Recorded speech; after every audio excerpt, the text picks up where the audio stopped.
So this is going predictably viral. So we go to our first story here.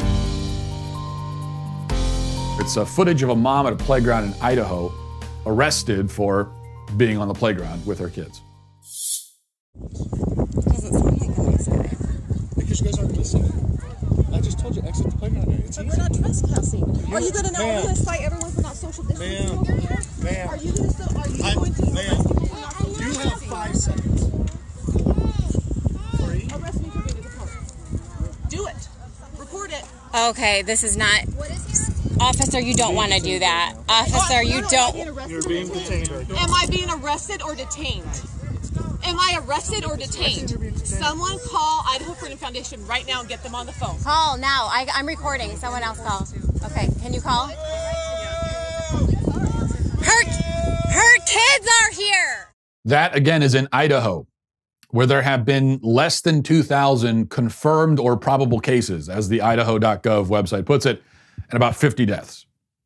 Yet they don't want you to go on the playground. Now, the defense I've seen of this, of the cop anyway, the defense that some people have offered, is that he's doing his job.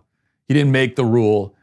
He tried to be nice. The woman was being difficult. All of that is true.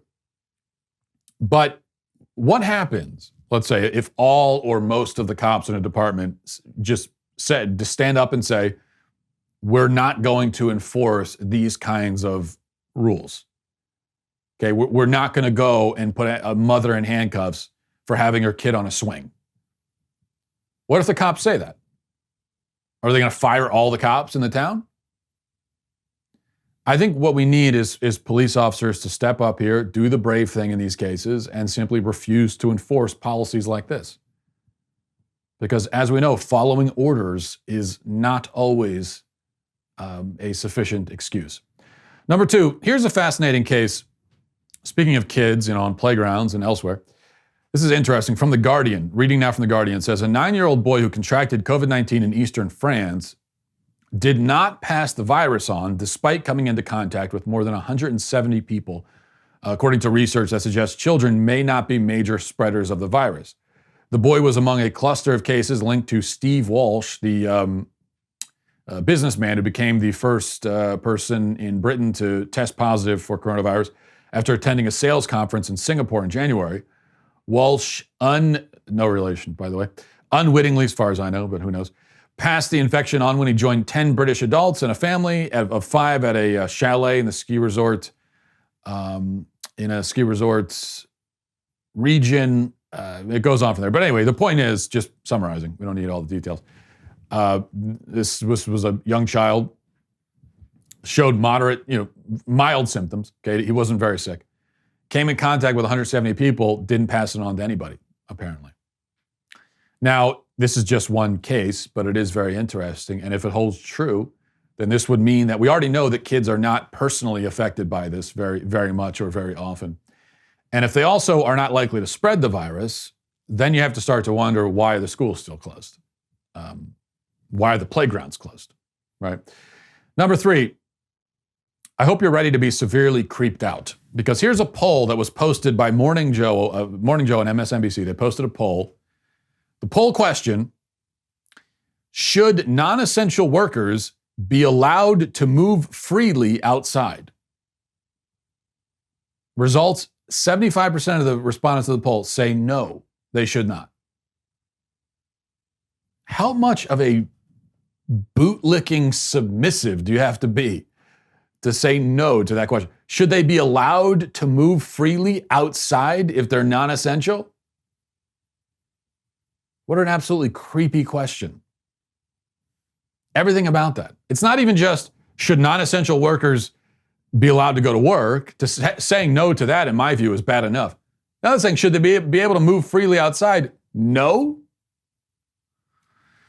Now let's go to something a little bit more inspirational and positive. Mayor Bill de Blasio of New York set up a tip line, a phone number where people could call or text to report any violations of social distancing that they observe in their communities.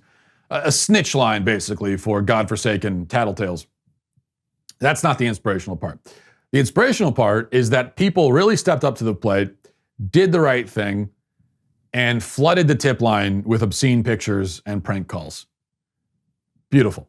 I mean, God bless America. This is the America that I know and love. This is not all the people snitching on their neighbors, but this is what America is all about.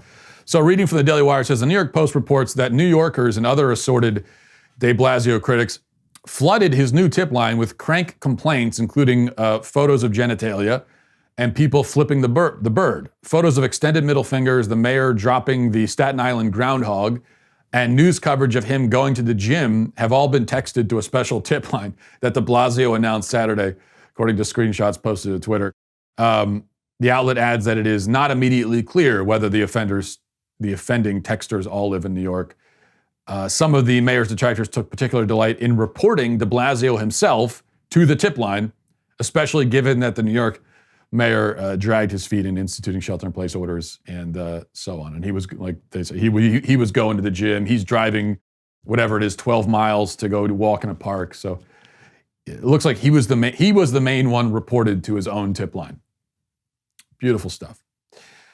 Now we go from that to very tragic again. Reading now from CNN, it says, the world is facing multiple famines of biblical proportions, quote unquote, in just a matter of months, the UN has said, warning that the coronavirus pandemic will push an additional 130 million people to the brink of starvation.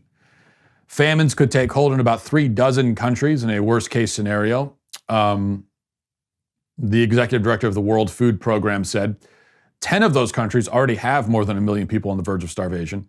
He cited conflict, economic recession, a decline in aid, and a collapse in oil prices as factors likely to lead to vast food shortages, and urge swift action to avert the disaster. So 100 million people on the brink of starvation because of this. And by the way, remember the collapse in oil prices. Alexandria Ocasio-Cortez said she absolutely loves it. She loves that the oil prices are collapsing. And yet millions of people will be on the brink of starvation because of it. So she loves that. But beyond that, I mean, this is a large part of the reason here is because of the shutdowns, not just in America, but across the world, the disruption in the supply chain. And that's going to spur on potentially mass starvation. So like we were talking about before, it is by no means a foregone conclusion that the shutdowns have actually saved lives. Seems like a pretty significant likelihood that it will lead to many more deaths. This is one aspect we haven't talked about. We've talked about suicide rates going up, drug abuse going up, domestic violence, things like that. And just even people in this country who are not able, homelessness and all of these factors on the rise, and that puts lives at risk. And then when you step back and you look at it on a global scale, and you think about the potentially tens of millions, hundreds of millions of people who could be on the brink of starvation, it's looking like the shutdowns could be a humanitarian disaster, unlike anything we've seen in recent times. 6, finally, a bonus story here that I wanted to mention. Airlines are trying to figure out how to reconfigure their seating arrangements in a post-corona world. And here's what one manufacturer came up with. This is a potential model that could be used by airlines. So take a look at the picture. You see there, you've got, my God in heaven, you get the middle seat. Middle seat was already bad enough. And now it already dehumanizing and claustrophobic enough. Now they want to imprison the middle seat in a plastic case so that there's definitely no space for your elbows or anything. And then even worse than that, that's bad enough, but then now they want to flip the middle seat around so that you're directly facing the people in the aisle and window seat behind you. And then what happens if you have to cough? Now you're coughing towards other people. This is their solution.